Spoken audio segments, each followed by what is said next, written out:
स्वागत करते। सुरुवातीला मोठी महत्त्वाची घडामोड आहे। ठाकरे शिवसेनेच्या नेत्यांकडून पुण्यात रात्री ओमराजेंसोबत बैठक पार पडलेली आहे। कैलास पाटील यांची तासभर चर्चा ओमराजेंशी झाली आहे। कैलास पाटील आणि वरुण सरदेसाई यांची ओमराजेंसोबत चर्चा झाली आहे। ओमराजे यांना शिंदे सेनेच्या वरिष्ठ नेत्यांचाही फोन गेल्याची माहिती सूत्रांकडून मिळते। तर शिंदे सेनेचे नेते भानगिरे सकाळपासूनच ओमराजेंसोबत असल्याची माहिती आहे। अधिक या सगळ्या संदर्भात जाणून घेऊया आपले प्रतिनिधी प्रदीप कापसे यांच्याकडून। प्रदीप, एकीकडे आज गोवर्धनवाडीकडे रवाना होणार आहेत ओमराजे, त्याआधी आपण ही दृश्य पाहतोय। रात्री बैठक ठाकरे सेनेच्या नेत्यांची आणि आता भानगिरे त्या ठिकाणीच उपस्थित आहेत असं कळतंय। काय अधिकचे अपडेट्स आहेत? रात्री उशिरा पुण्याचे शहराध्यक्ष नाना भानगिरे यांना थेट उपमुख्यमंत्री एकनाथ शिंदे यांचा फोन आला आणि एकनाथ शिंदे यांच्या निरोपानंतर नाना भानगिरे जे आहेत ते ओमराजे निंबाळकर यांच्यासोबत पुणे ते धाराशिव असा प्रवास करणार आहेत। जी माहिती मिळते ती म्हणजे मातोश्रीवरून ठाकरे गटाचा निरोप घेऊन दोन आमदार जे आहेत रात्री ओमराजेंना भेटले। मात्र त्यानंतर रात्री उशिरात शिंदे सेनेच्या वरिष्ठ नेत्यांनी थेट ओमराजेंशी संपर्क साधण्याचा प्रयत्न केला आणि सकाळी आपण पाहतोय की पुण्याचे शहराध्यक्ष नाना भानगिरे हे ओमराजे निंबाळकर यांच्यासोबतच असल्याची माहिती मिळते। एकीकडे ठाकरे गटाकडून ओमराजे यांचे मन वळवण्याचे प्रयत्न केले जात आहेत, तर स्वतः ओमराजे आज त्यांच्या मतदारसंघामध्ये जाऊन पदाधिकाऱ्यांशी चर्चा करणार आहेत। नक्की ओमराजे यांचं ठरलेलं आहे का ते शिंदे गटात जाणार आहेत की ठाकरे गटातच राहणार यावरती आज खरं तर शिक्कामोर्तब होईल। मात्र सकाळपासूनच शिंदे गटाचे नेते जे आहेत ते ओमराजे निंबाळकर यांच्या निवासस्थानी आपल्याला पाहायला मिळत आहेत। ते पुणे ते धाराशिव इथपर्यंत सोबत असणार आहेत। उपमुख्यमंत्री एकनाथ शिंदे यांचा निरोप आलाय, ज्या अर्थी ओमराजे निंबाळकर यांना ठाकरे गटाकडून मन वळवण्याचे प्रयत्न केले जात आहेत, ते कदाचित त्यांना यशस्वी होऊ द्यायचे नाहीत। त्यासाठीच आपण पाहतोय की शिंदे गटाचे नेते जे आहेत ते सकाळपासून आपल्याला ओमराजे निंबाळकर यांच्या घरी पाहायला मिळत आहेत। काल कोर्टाच्या निर्णयानंतर सुद्धा खासदार श्रीरंग बारणे असतील, स्थानिक शिवसेनेचे पदाधिकारी जे आहेत स्वतः उपमुख्यमंत्री एकनाथ शिंदेनी ओमराजेंना फोन केला होता अशी सुद्धा माहिती सूत्रांकडून मिळालेली आहे। त्यामुळे ठाकरे गटाकडून जे प्रयत्न केले जात आहेत त्याला छेद देण्यासाठी स्वतः शिंदे सेनेचे नेते जे आहेत ओमराजे निंबाळकर यांच्या संपर्कामध्ये आहेत आणि सकाळपासूनच उपमुख्यमंत्री एकनाथ शिंदे यांचा निरोप घेऊन स्वतः पुण्याचे शहराध्यक्ष नाना भानगिरे जे आहेत ते ओमराजे निंबाळकर यांच्यासोबत असल्याची माहिती मिळते।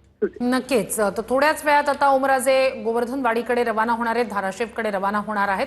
तर खासदार फुटीनंतर डॅमेज कंट्रोलचा प्रयत्न एकीकडे ठाकरे सेनेकडून, दुसरीकडे शिंदे सेनेच्या नेत्यांकडून सुद्धा खबरदारी घेतली जाते। ओमराजेंसोबत बैठक झालेली आहे। आता सध्या त्या ठिकाणी भानगिरे आहेत। खासदार ओमराजे निंबाळकर जे आहे ते सध्या आता धाराशिवच्या दिशेने रवाना होताना आपल्याला पाहायला मिळत आहे। त्यामुळे बघू शकतोय की पुण्यातल्या त्यांच्या बाणेरच्या निवासस्थानावर त्यांचा जो ताफा आहे तो सध्या आता धाराशिवच्या दिशेने रवाना होत असताना आपल्याला पाहायला मिळत आहे। आपण बघू शकतोय खरं तर ओमराजे निंबाळकर जे आहेत ते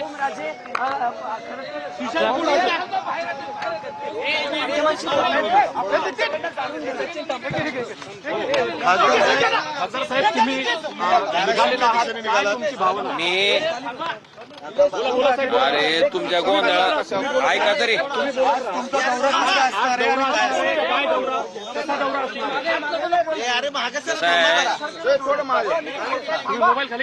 ऐका की जरा तुमच्या ह्या सगळ्या गोंधळामुळं माझा भाऊ इथं भाड्यानं राहते, तिकडे त्यांना म्हणतील जावा तुम्ही दुसरीकडे।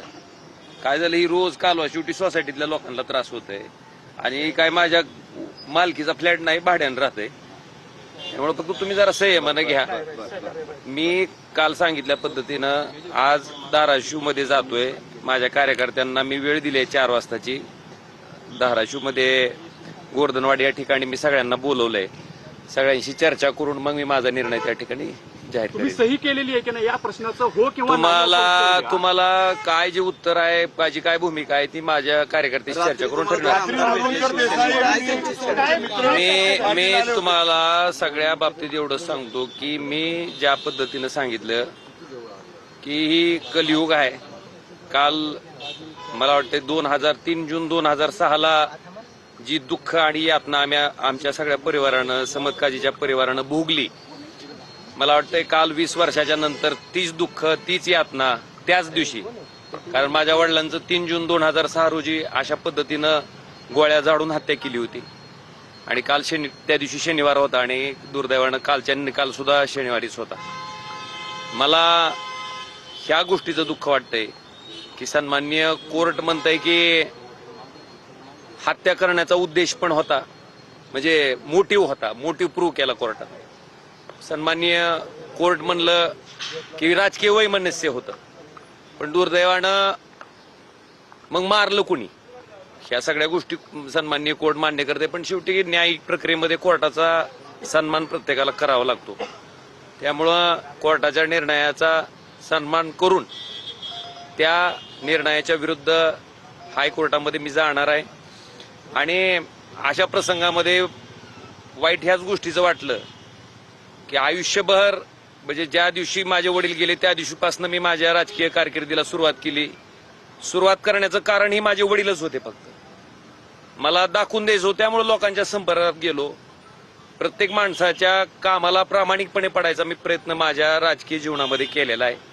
सामान्य लोकही सगळं जाणतात, पण एवढ्या सगळ्या चांगल्या कामाचं मला वाटत होतं की जो न्याय मी स्वतः त्यांचा मुलगा म्हणून आणि माझा परिवार त्या ठिकाणी मागत होता, दुर्दैवानं तो न्याय काय मला त्या ठिकाणी भेटू शकला नाही. आता हायकोर्टात त्या ठिकाणी सीबीआय जाणार आहे. सीबीआय हायकोर्टात गेल्याच्या नंतर त्या ठिकाणी ज्या कोर्टातल्या सगळ्या गोष्टी तपासातल्या समोर आल्यात खालच्या ट्रायल कोर्टामध्ये, त्याच्या बाबतीत ह्या निर्णयाच्या विरुद्ध त्या ठिकाणी आम्ही दाद मागणार आहेत. अपेक्षा इतकीच आहे की त्या तपासाचा सीबीआयनं जो तपास केला त्या तपासाचा सगळा अँगल बघून त्या ठिकाणी हायकोर्टानं न्याय द्यावा. आज फादर्स डेच्या दिवशी तुम्ही तुमचा निर्णय घेताय, तर या सगळ्या योगायोगाकडे कसं पाहता? आज फादर्स डे एक लक्षात घ्या, माझ्या आयुष्यात माझ्या राजकारणाची सुरुवात, माझ्या राजकीय जीवनाची सुरुवात करण्यामागचं कारण ही माझ्या वडिलांची हत्या होती, ती राजकीय होती. आणि ह्या जन्मात तरी त्या माणसाचं राजकारण साध्य होऊ द्यायचं नाही. त्यांना दाखवून द्यायचं की एका माणसाला मारल्यामुळं त्या ठिकाणी तुमचा राजकीय विरोधक संपत नसतो, तितक्याच ताकदीनं राजकीय विरोधक तयार होत असतो. या एकमेव भावनेतनं मी त्या ठिकाणी राजकारणात आलोय. आणि हे मी आज सांगतोय असं ना, मी हे वारंवार सांगितलंय. आणि मग त्याच्यासाठी सामान्य माणसाच्या संपर्कात आलो. आज सामान्य माणसानं मला आज इथपर्यंत पोहोचवलंय. त्याच्यामुळं निश्चितपणे त्या माणसाचा मला वाटतं पहिला अधिकार आहे, तर त्यांच्याशी चर्चा करून मला जो काही राजकीय निर्णय ठरवायचा तो ठरवेल.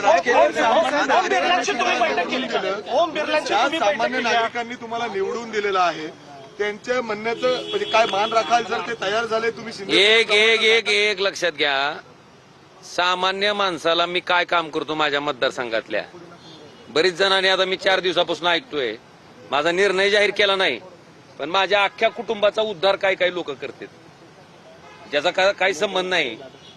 कारण ओमराजे ज्याच्या कामाला पडलाय, ओमराजे ज्याच्यासाठी झटलाय, ज्याला ओमराजे त्याच्या घरातला माणूस वाटतंय, मला वाटतं ती माणूस तर त्याच्या घरातल्या माणसाला म्हणजे त्याच्या कुटुंबातल्या व्यक्तीचा अशा पद्धतीने उद्धार करेल मला वाटत नाही. पण काही लोकांनी केला, सहन केलं, मी तेही सहन केलं. पण मला एवढंच म्हणायचंय की ह्या राजकीय प्रक्रियेमध्ये माझ्या कुटुंबानं नेमकं तुमचं काय वाटोळं केलंय? माझ्या कुटुंबातल्या कुठल्या व्यक्तीनं तुम्हाला त्रास दिलाय? बरं, माझ्या निस्त्या चर्चेनं जर मी 3 दिवसात इतका वाईट होत असेल तर खरंच इतका वाईट आहे का मी? बरं, रील स्टार म्हणून माझी नोंदणी करते. रील स्टार असलेल्या माणसाला लोक मतं टाकतात का? बैठकीला आणि एक एवढं सांगतो तुम्हाला साहेब, माझ्या वडिलांच्या केसचा निकाल होता. 16 तारीख ठरली होती, 16 तारखेची 20 तारीख आली. 20 वर्ष आम्ही त्या केससाठी झटतोय. तुम्ही उद्धव साहेबांसोबत बोलले का? मी आपल्याला एवढं सांगू इच्छितो की जो काही माझा राजकीय निर्णय आहे तो मी धाराशिवला जातोय, तिथं सगळ्याशी चर्चा करेन आणि माझा निर्णय जाहीर. फक्त माझी तुम्हाला एवढीच विनंती आहे की इथल्या सोसायटीतल्या लोकांना त्रास व्हायला नका. आज सगळी चर्चा करून झालं तर आज, नाहीतर उद्या. ओम बिर्लांसोबत बैठक झाली. ओम बिर्ला तुमच्या सोबत येतात. कालपासून शिंदेचे कार्यकर्ते शहराध्यक्ष असतील दोन्ही